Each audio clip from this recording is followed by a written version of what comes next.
Assalamualaikum warahmatullahi wabarakatuh. Kembali lagi bersama saya Iga Nurma Setia dengan NIM 8775521669. Baiklah, kali ini saya akan melakukan kegiatan praktikum yaitu tentang sifat cahaya dengan pembahasan pemantulan cahaya. Adapun alat dan bahan yang dibutuhkan sebagai berikut. Ada cermin datar, cermin cembung, cermin cekung, lampu senter, busur derajat, kertas putih, lilin, layar atau tabir kertas, dan celah cahaya. Percobaan pertama adalah pemantulan cahaya pada cermin datar. Langkah pertama yang akan saya lakukan yaitu melakukan percobaan pemantulan cahaya tanpa adanya cermin datar. Di sini saya menggunakan sisir sebagai celah cahaya, kemudian kita nyalakan senter. Cahaya senter menembus celah cahaya dan kita lihat di sini tidak ada pemantulan cahaya sehingga tidak menghasilkan sudut pemantulan cahaya. Langkah kedua, kita akan melakukan percobaan di mana senter, celah cahaya, dan cermin pada posisi yang sejajar. Di sini, senter dan celah cahaya memiliki jarak 10 cm, sedangkan jarak celah cahaya ke cermin adalah 15 cm.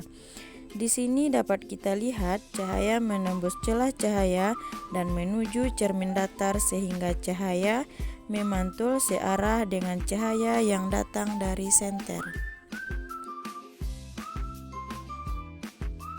Selanjutnya kita akan melakukan percobaan menggunakan busur derajat. Dapat dilihat ketika I atau sudut datang besarnya 90 derajat, maka R atau sudut pantul besarnya juga 90 derajat. Ketika I atau sudut datang besarnya 30 derajat, maka R atau sudut pantul besarnya juga sama, 30 derajat. Ketika I atau sudut datang besarnya 60 derajat, maka R atau sudut pantul besarnya juga 60 derajat. Percobaan selanjutnya saya akan meletakkan benda. Dalam hal ini saya menggunakan lilin. Saya letakkan di depan cermin datar dan saya akan mengamati bayangannya selama benda itu saya geser-geserkan di depan cermin datar. Saat saya meletakkan benda di depan cermin datar, bayangan yang terbentuk adalah sama besar, tegak, dan juga maya. Saat saya geser lilinnya, bayangannya pun ikut bergeser sesuai dengan arahan saya. Ketika saya dekatkan, bayangan juga ikut mendekat, dan ketika saya jauhkan, bayangan juga ikut menjauh. Lalu ketika saya ukur menggunakan penggaris, jarak antara cermin dan lilin sama dengan jarak antara bayangan dan cermin. Di sini jaraknya sama yaitu 10 cm. Jadi bayangan pada cermin datar adalah maya dan tegak, kemudian sama besar.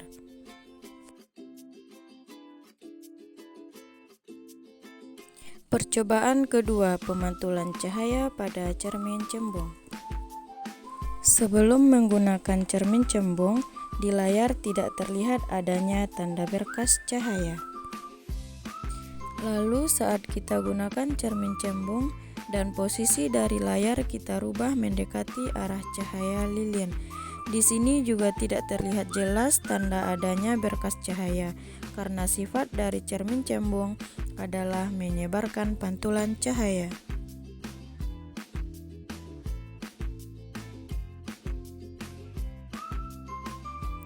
Selanjutnya percobaan ketiga yaitu pemantulan cahaya pada cermin cekung.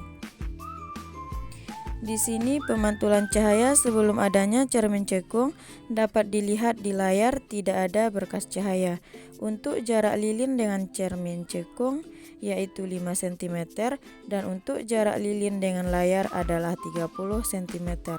Kemudian kita amati sifat-sifat pemantulan cahaya pada cermin cekung.